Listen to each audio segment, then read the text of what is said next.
What, if anything, would you do differently?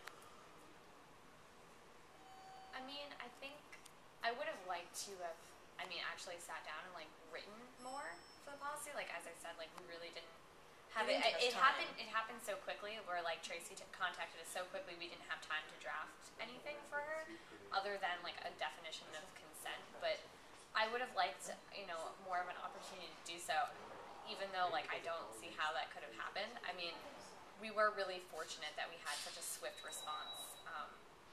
But, like, that would have been nice. And I kind of, like, am disappointed with the amnesty policy that we've managed to get because it isn't complete amnesty, and some of the wording in that section of the policy is really problematic.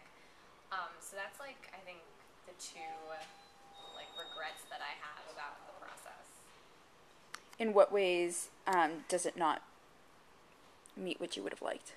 Well, the amnesty policy it's for limited immunity, and some of the wording is very vague as to what limited immunity actually means, and it sort of seems like it could be like the way it's phrased. It seems like it could be used to either stigmatize a survivor who's coming forward who was under the influence at the time, or also sort of prevent somebody from reporting their assault because they're worried that they'll get into trouble.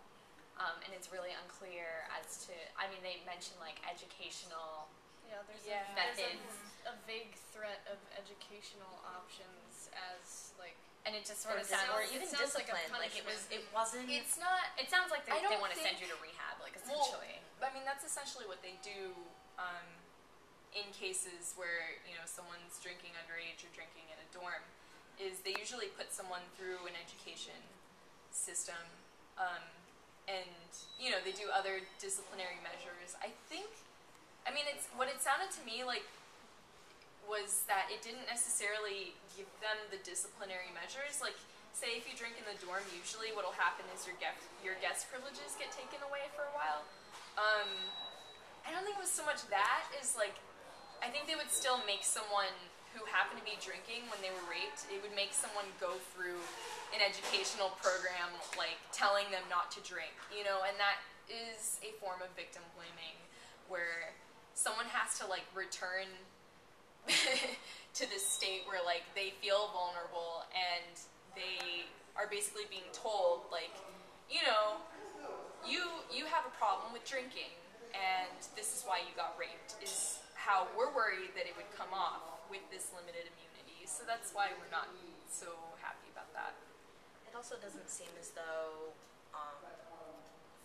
when I read it, it seemed as though it would maybe even be used to discredit the survivors. So that's uncomfortable, to say the least.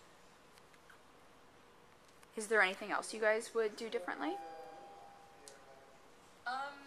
Me personally, I'm a senior, and I've been involved in various, like, gender studies related groups my entire 4 years here, and I really wish that I had tackled this a lot earlier, or at least, like, really talked to, like, the gender studies department a little bit more.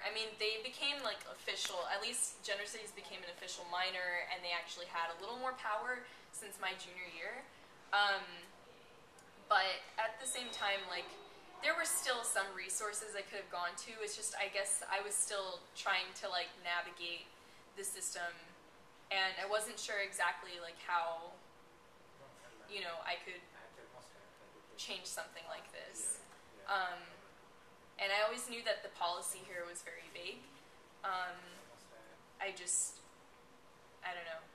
I think once I start hearing about it more too, at my dorm, then I started, like, caring a lot more about it and decided to focus on it.